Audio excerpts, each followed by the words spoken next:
Buenas noches, esto es Diagonales TV, un programa dedicado a la política bonaerense, aunque también nos gustan tocar temas nacionales. La semana comenzó muy tranquila para el Frente para la Victoria, tuvo una muy buena elección en el Chaco, le ganó por 13 puntos a la oposición, toda la oposición unida, e incluso Coqui Capitanich ganó en Resistencia, una ciudad que hacía 20 años que la manejaba el radicalismo. Esa misma noche o a principio de la madrugada del lunes, la Corte de Tucumán decidió de que las elecciones en Tucumán eran válidas y que Juan Mansur sería el próximo gobernador de la provincia. Ya sabemos que la Cámara en lo contencioso las había anulado en un hecho inédito. Y después, en esta semana, Daniel Scioli finalmente en el Teatro Ópera presentó las propuestas principales o los lineamientos principales económicos para un futuro gobierno si es elegido por la gente. Ahí planteó varias cosas importantes. Dijo, por un lado, que el Banco Central va a manejar el dólar, no los mercados, como había dicho Macri, sino que va a haber una administración controlada por el Banco Central. Después planteó cosas importantes como que va a bajar la inflación, no la va a hacer en forma brusca, sino adecuadamente para no perjudicar, digamos, el salario de los trabajadores. Planteó un IVA para sacarle el IVA a los jubilados y a los pensionados, también a la gente que tenga planes sociales como la asignación o el plan Procrear, y eso es una medida muy importante porque estamos hablando del 21% del IVA. Eso se le va a devolver a cada jubilado que use su tarjeta de crédito. Planteó otras cosas importantes como la creación del Banco de Desarrollo. ¿Cuál es la idea de este Banco de Desarrollo? Que seguramente estará a cargo de Miguel Peirano, una persona muy vinculada a la industria, que ese banco se va a encargar de traer miles de millones de dólares para la Argentina y que de alguna manera sea la Argentina la que empiece a producir mucho más y no tener que depender tanto de los insumos extranjeros que llegan al país y que cuestan dólares y mucho. Después también habló de educación, aunque de ese tema vamos a hablar hoy con Mario Porto, pero dijo que quiere el boleto estudiantil para todos los alumnos de todo el país, quiere también las salitas de 4 años para todos los chicos. En sí fue dando una cantidad de medidas económicas y sociales para todos. Planteó el tema de seguridad con una policía local como en la provincia de Buenos Aires, pero en todo el país, y una agencia especial dedicada al narcotráfico para que analice en profundidad ese flagelo que la vive la Argentina como todo el resto de América Latina y al mundo.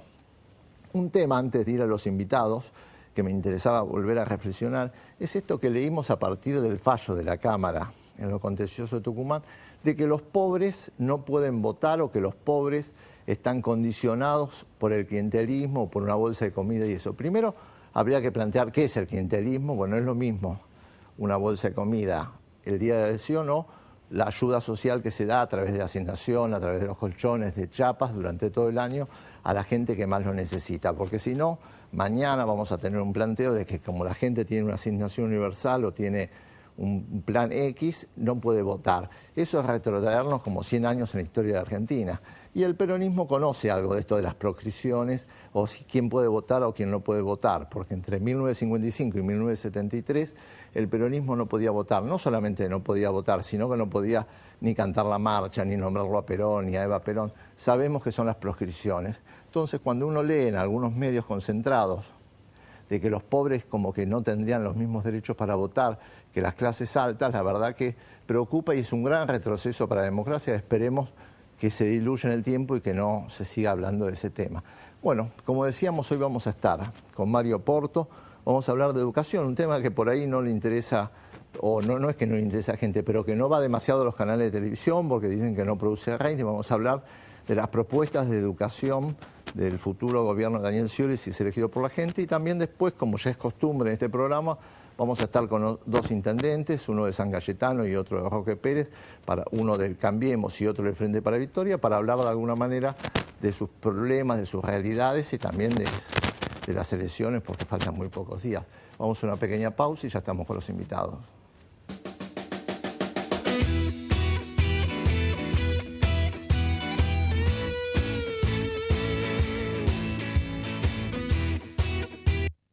ANSES, con cada argentino, siempre. Nuestro desafío, ¿cuál fue? Acercar la salud a la gente y la gente a la salud. Por eso creamos UPA 24 horas. Buenos Aires, Gobernación Daniel Scioli. Del 4 de septiembre al 11 de octubre, Berisso te espera para compartir una nueva edición de la fiesta que reúne a miles de visitantes de la provincia y el país. 38ª Fiesta Provincial del Inmigrante. Con todo el colorido de las 20 colectividades, sus danzas, comidas típicas, música y tradición en la carpa del Parque Cívico, Avenida Montevideo y 10. Del 4 de septiembre al 11 de octubre, 38ª Fiesta Provincial del Inmigrante. Entrada libre y gratuita. Más información en www.berisso.gov.ar. Organizan Asociación de Entidades Extranjeras, Municipio de Berisso. Auspicia YPF y Gobierno de la Provincia de Buenos Aires.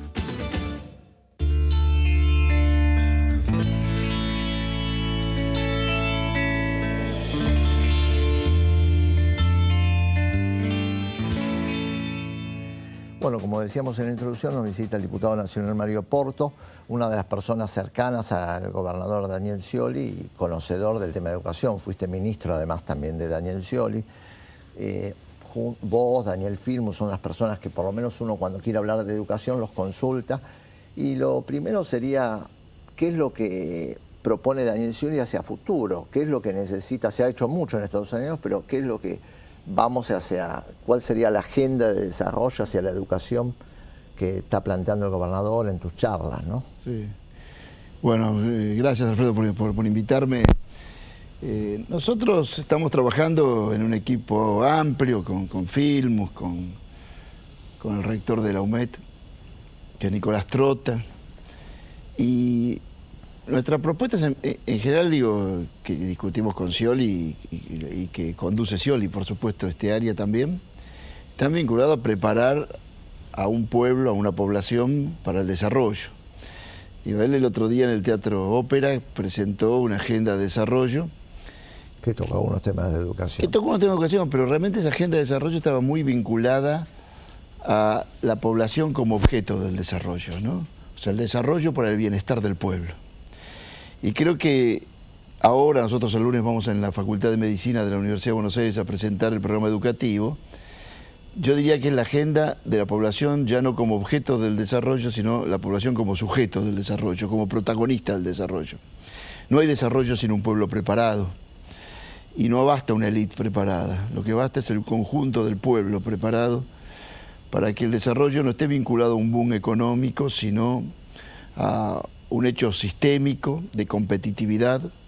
Y como nosotros hemos elegido ya desde hace 12 años, y Daniel Scioli lo va a continuar, un modelo de crecimiento y de competitividad basado en la reindustrialización, pero con salarios altos y con paritarias, la manera que el país va a competir no va a ser a costa del bienestar del pueblo, ni de los salarios, ni del saqueo de los recursos naturales, sino que va a ser un desarrollo basado en el conocimiento, en agregar. Se ha hecho mucho en estos años, muchísimo. ¿no? Ve que se han lanzado satélites, todos los. Sí, hay que agregar conocimiento a nuestros recursos naturales y plantear prioridades estratégicas a nivel universitario, de carreras que son estratégicas para el crecimiento. Vos lo has dicho, lo del satélite implica como un símbolo de haber pasado de pensar una formación técnica vinculada al oficio, de una formación técnica de vanguardia vinculado, en este caso, a lo satelital. El mundo ha cambiado, no es lo mismo al principio de Perón, el desarrollo industrial, que era más fácil aprender un oficio, que hoy, que si no hay tecnología y no hay ciencia es muy difícil. Pero ¿y cómo ves? Aparte Perón decía, ¿no?, que en la ciencia y la tecnología estaba el núcleo de la liberación nacional, y nosotros creemos que la educación tiene que estar también vinculado a la construcción de conocimiento. Nosotros después de la crisis del 2001 tuvimos que plantear una educación muy pegada a la asistencia social, al plan social. Creo que tenemos que ir corriendo esa frontera y ya pegar la educación a la producción de conocimiento, a la ciencia y la tecnología. Scioli va a ser el presidente del conocimiento. ¿Cómo ves esto? de que Scioli ha anunciado, que son cosas prácticas y concretas para la gente, como que haya un boleto estudiantil para todos los chicos, o que haya salitas de 4 años, o que siga todo el tema de las notebook para los chicos, ¿te parece? Pues son medidas concretas que... Sí, yo te detallo las medidas concretas. Digo, en primer lugar, nosotros tenemos que lograr condiciones materiales para que un docente pueda dar buenas clases, por lo tanto vamos a valorar prioritariamente el bienestar docente, la profesionalización, su salario, su capacitación, sus condiciones laborales. Y en segundo lugar, crear condiciones muy concretas para que un alumno pueda aprender. Y eso implica, en primer lugar, algo que aun cuando no está específicamente en el programa educativo, yo quiero destacar, que es lo que está planteando Scioli muy novedosamente, que es los 1000 primeros días de vida, que está trabajando sobre desde el nacimiento, en la etapa nutricional hasta los 3 años. Un chico fundamental de buena alimentación para que ese chico a los 1000 días, que son 3 años, llegue al jardín de infantes. Y ahí lo que nosotros planteamos es, si el primer objetivo es 100% de chicos en la sala de 4, el objetivo es concreto, jardín de infantes obligatorio para todos desde los 3 años hasta los 5. O sea, no partir el ciclo, sino decir, todo el ciclo debe ser universal, y para eso nuestra propuesta es que haya un fondo específico para educación inicial, como fue para la educación técnica y la formación profesional, un fondo específico. ¿Ese fondo o no? No, pero hay que pensar en que el país necesita entre 1.500 y 2.000 jardines de infantes para hacer la cobertura total y que ningún chico quede en la sala de 3 afuera. ¿Hablaste con Daniel? ¿Vas a ser el próximo ministro de Educación o de esas cosas no hablan todavía? Mira, lo único que hablamos es de vencer el 25 de octubre.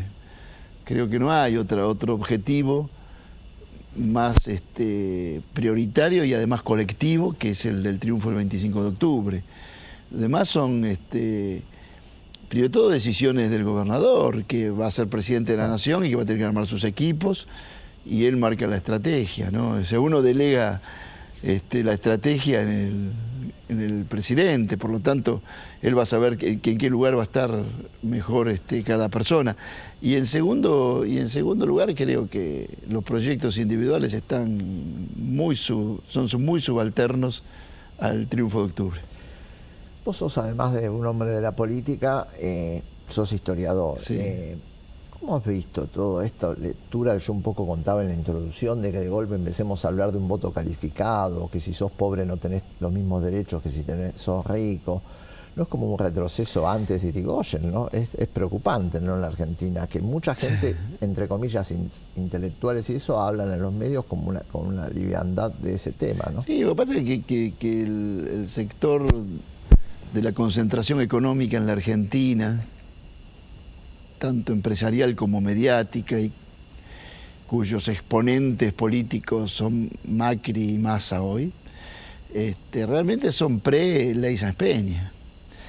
Porque representan, yo creo que el macrismo con más solvencia teórica, digamos, pero representan al viejo Partido Conservador de la Argentina. O sea, son poco novedosos.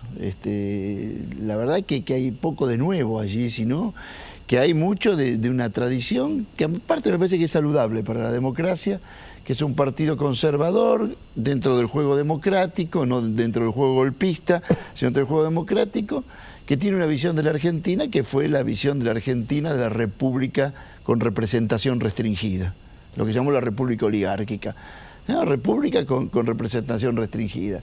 Por lo tanto, eso fue un debate que se dio en todo el siglo XIX sobre quién tenía que ser el soberano, en tanto vinculado a la soberanía, a la capacidad de voto, el debate de la ley Sáenz Peña, que dejó afuera a las mujeres hasta que Evita reivindica a las mujeres con el voto femenino, que está muy en la frontera con el voto calificado, con un inmenso desprecio cultural por los más humildes, por los pobres, y que vos recién decías una cosa interesante en el Chaco, ¿no? En el Chaco se ganó Resistencia. Que hacía 20 años la tenían los radicales, que es una ciudad, digamos, el centro del Chaco. Ganó Resistencia, entonces por lo tanto, y estuvo vigilado y ahí no hubo fraude. Bueno, Tucumán es el mismo caso, ¿no? Entonces, Me parece que ahí está el debate de los que le molestó, la ampliación de la representatividad política. Lo que es una pena es que el radicalismo, que luchó tanto a principios del siglo XX por ampliar la representatividad política, ahora forme parte del grupo conservador al que nació para combatir, ¿no?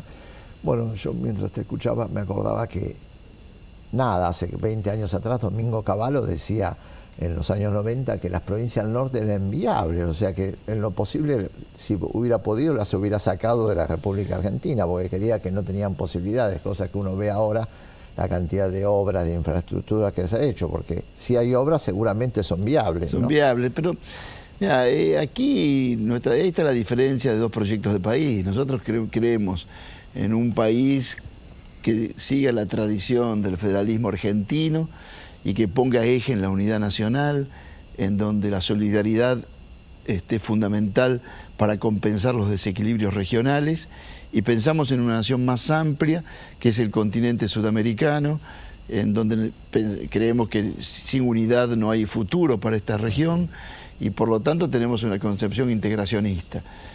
Quienes piensan de manera distinta, que hacen propuestas distintas, son unitarios en su concepción histórica. Vos pensás, el macrismo lo que presenta es un candidato de dos personas que son funcionarios de la capital federal, y su candidata gobernadora es la vicejefa de gobierno de la capital federal. La pobreza de cuadros federales y nacionales que tiene es por una concepción política de Buenos Aires gobernando el país, y de parte aislada las provincias del destino nacional, mucho más de América Latina. Vos sos un hombre de la provincia de Buenos Aires, además, y ¿qué necesita el Frente para Victoria para sumar esos 3, 4, 5 puntos más que necesitaría, que habitualmente los tiene la provincia de Buenos Aires, o a nivel nacional, ¿no? Como para que le permita a Daniel Scioli quizás ganar más cómodo en primera vuelta, ¿no? Sí, hacer lo que estamos haciendo, me parece, que es decir con claridad el proyecto de futuro. El proyecto de futuro es un proyecto vinculado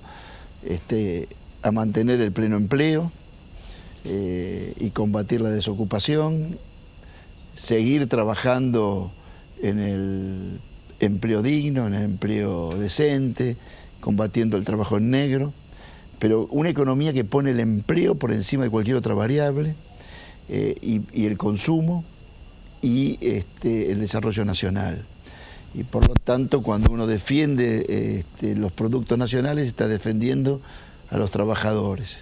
Mantener las paritarias, mantener la defensa del salario, me parece que esos son temas claves que priorizan a quienes creen que lo prioritario son otras variables de la economía. La inversión, como está planteando Daniel Scioli, la inversión para infraestructura. Teatro, ópera, sí, me gustaron mucho porque el tema del IVA, que en el fondo es el impuesto que, por ser el más igualitario, porque a todos se le cobra el mismo IVA, es el menos igualitario, porque paga IVA en el mismo porcentaje aquel que cobra un sueldo mínimo que aquel tiene altas ganancias. Por lo tanto, que ir hacia los sectores más humildes, como los jubilados, los que reciben planes sociales, los sectores más necesitados, y ir hacia ellos a decirles que se les va a devolver el IVA de los productos que casi siempre son de la canasta básica familiar, me parece que es un tema realmente revolucionario. La vivienda es otro tema revolucionario, y lo he visto. 250.000 viviendas por año, sí. Que yo no me acuerdo si lo dije en la introducción, pero que además lo que implica la economía, porque implica desde los sanitarios, la cocina, todo nacional aparte. Todo nacional. Todo nacional, y aparte el déficit habitacional y la primera vivienda para los jóvenes que se independizan. Por lo tanto, me parece que ese es otro eje de mucha mirada de futuro. Y por otro lado, educar a todos, ¿no? Educar a todos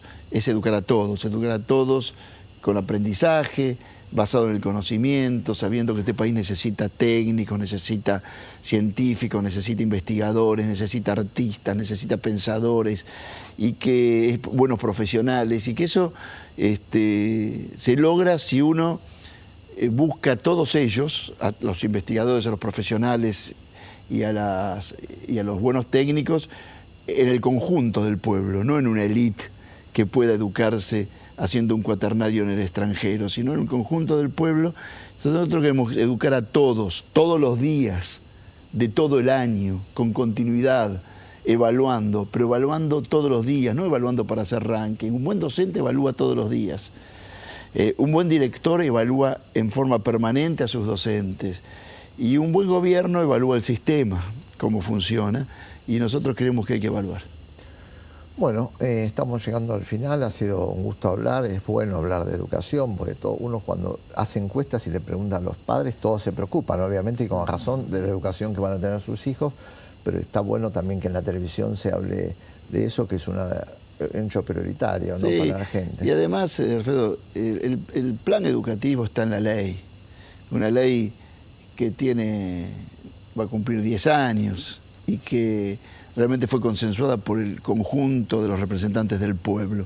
Por lo tanto, lo que hay que discutir es cómo logramos los objetivos de la ley, y nosotros estamos seguros que eso se logra trabajando comprometidamente, con buena gestión, liderando, y además de eso, junto con los docentes, nunca contra los docentes. Bueno, ha sido un gusto que estés en el programa. Para mí también. Vamos a una pausa y seguimos con los invitados.